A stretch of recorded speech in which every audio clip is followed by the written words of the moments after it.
Hi beautiful people, welcome back to another exciting episode. My name is Ogechi. Thank you for coming to my video. Thank you for coming to my channel. Thank you for clicking my video. I really appreciate you guys. You guys are the absolute best. We have something really exciting today. You guys know I'm a fan of Candace. Okay, I'm a fan of Candace. Anything from Candace makes me excited. Anyway, my name is Ogechi. Thank you for coming back, stopping by. Why am I saying this again? Oh my gosh, the excitement. Do want to click on the right subscribe button, like this video and share. I noticed some of you guys just watch pop out. Make sure you like, subscribe, share and watch to the end, okay? Because I'm going to be reviewing this video and I'm also going to tell you, I'm giving you guys my thoughts, what I think about this video. Let me also know what you think about this video. Don't just pop in and pop out. Make sure you drop a like, also subscribe, also comment in the video. Today's video is something quite interesting. It's from Candace Owens podcast. It says, I'm having the blackest week ever. Okay, let's see what she's got to say about this. Make sure you watch till the end of this video. I'll be giving my thoughts during the course of this video and after the video, and I'd love to know what you guys think because I'll be in the comment section waiting for you. Let's get into the video.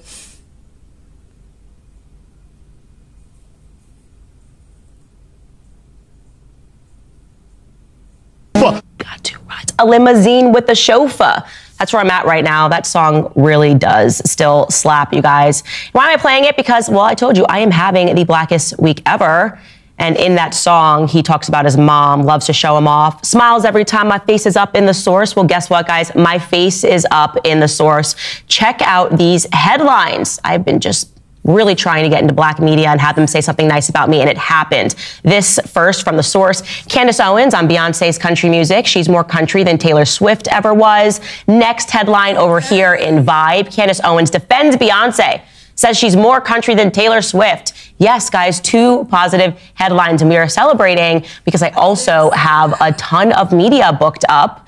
Look, this is a picture of me and Joe Budden yesterday. It actually happened. We sat down. I'm going to tell you about that discussion. I don't think it's going to air for another week, but I'm going to give you guys the scoop. But first, I want to also point to this moment because I do think that this is a sign that something bigger might be happening in black media. I really do. I think that within black America, people are starting to listen and to understand that our minds have been polluted, really, to our own disadvantage. We have been protesting and looting because we have been lied to routinely.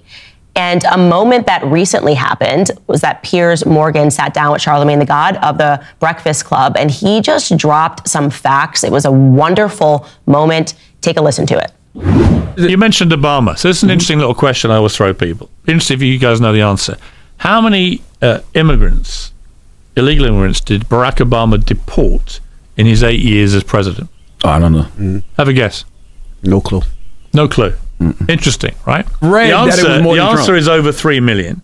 Damn. He was known as deporter-in-chief by Mexicans. Yes, and that was more than Trump did. He deported way more than Trump. He deported way more pro rata than any president in history. Who dropped the most bombs in a calendar year in American history? Oh, come on. President Barack Obama. Barack Obama, right? Including drone programs and so on, right? Who got elected in 08-09 on shutting down Guantanamo Bay? Because as a former lawyer, he believed it was an illegal institution. President Barack Obama. Yeah. What is still open today? Guantanamo Bay. Correct, right? I know that the general thing is Obama, angel, Trump, devil. Right. But if you actually apply the scrutiny that we give Trump, put it this way, if Trump had deported 3 million people, you think you guys wouldn't know that answer? Of course you would, right? Nobody knows that answer because nobody thought that way about Saint Barack. I love that moment so much for a lot of reasons. First and foremost, the fact that they are open to hearing it, right? Because you have certain people within Black America that are just deemed untouchable, and for whatever reason, Barack Obama is, which means that the media and their celebration of Obama, oh, he's so wonderful because he speaks well, was able to cast a spell That's the truth. Cast a spell on Black America, made us believe that this was a champion for our rights. Meanwhile, there has never been a president that has dropped more bombs on Black and brown people in the Middle East. That is just a fact, and it's something that makes people uncomfortable. Yes, it is a fact that he deported over 3 million people. And yet when Donald Trump said, I'm just going to build the wall, we're not even going to talk about deportation, people freaked out, called him racist, called him xenophobic. And it was really interesting for me to have sat down with Joe Biden yesterday. I honestly think our interview went on for 3 hours to really sort of get into that consciousness. What is it that makes you so angry when you see a Black Trump supporter? Because that is the source of all of the hatred for me in Black America. How dare you support Donald Trump when the media told us that he was bad? How dare you not say great things about Obama when the media told us that he was great? And to go through that process and to recognize this alarming paradox within Black America, that we are the most politically incorrect individuals, if you just want to assess our culture and our music. And yet when it comes to politics, we demand political correctness. We demand to be lied to. And I said that to Joe Biden when he said, oh, even if that's true regarding a situation pertaining to Donald Trump, even if that's true, he shouldn't say it.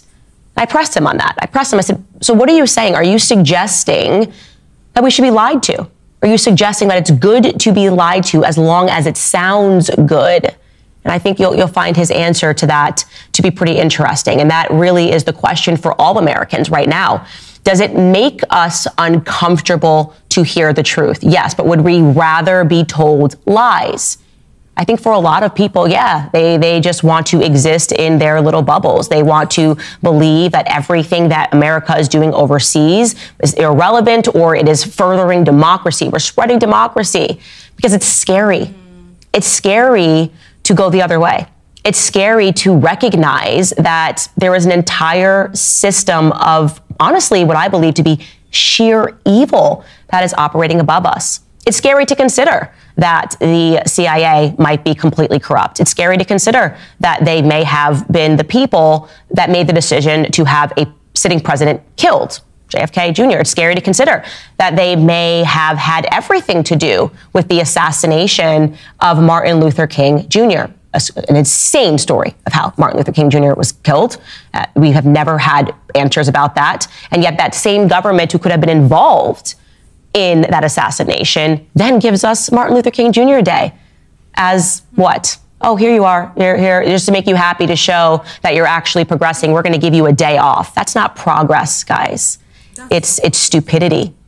And the emotionality, the persistent emotionality of not just Black Americans, but all Americans regarding topics, emotionality that is not backed by facts, that is not backed by history, is why the government is able to do these sorts of things. Is why the government is able to completely run over what the people want and to expand and fulfill their own initiatives overseas, even when we don't back it. Look at Ukraine. The American people are saying no, they don't care.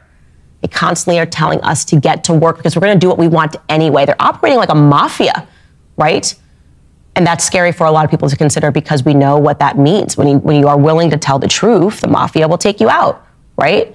Yeah. But we're coming to a place right now. I genuinely feel this in my soul. I have said this to my husband. I said this, I expressed this to Joe Biden, and I say this to everybody, that for the first time, I think people are starting to wake up.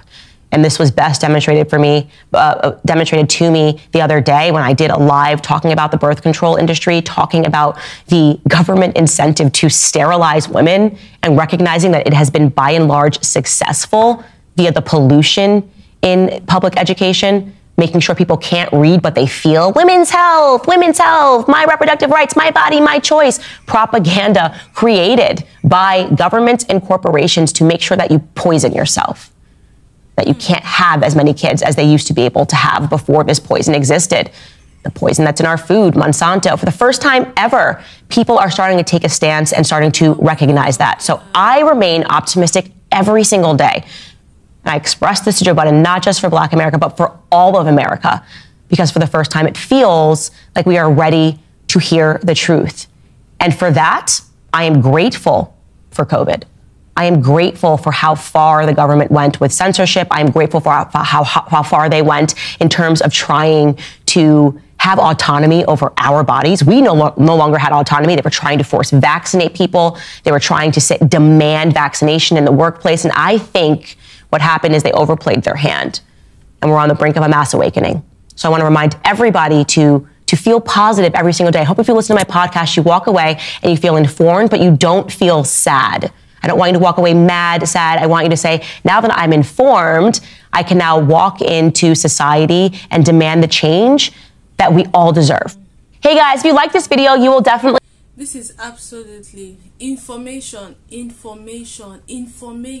is important that you are informed and you have knowledge about what you are talking about, what you're doing, or what you intend to do. Now the media is painting someone as the devil and painting someone as the saint. You don't know, you just imagine, or you just think, or because you just watch, you were told, right? Information is key. Information is key. Thank God for COVID. COVID opened our eyes to a lot of things. COVID, you know, made sure that, okay, you know what, we're informed. This is very important. This is very important. I feel like it's important that we are informed. Basically, that's my thoughts on this. We're informed. You know, the podcast started with a guy, you know, trying to ask questions that, okay, who, you know, deported. You know how many people were deported during Barack Obama's time? 3 million. And during Trump's time, if he deported 3 million, do you think the story would be the same thing? No, you know, many questions were asked, and it was so interesting to see that nobody was able to talk. You know, I think it's important that we are informed before making rash decisions or before saying certain things. We're informed, we have foreknowledge about certain things. What do you think about this video? This video is quite enlightening. I love it. I enjoyed it. You guys know I'm a Candace fan. I'm a Candace fan. Okay, thank you so much for watching my video. Let me know your thoughts, what you think about this video, and let me know. Make sure you subscribe, you like, and you share my video. Thank you so much. I'll see you in my next episode. Bye.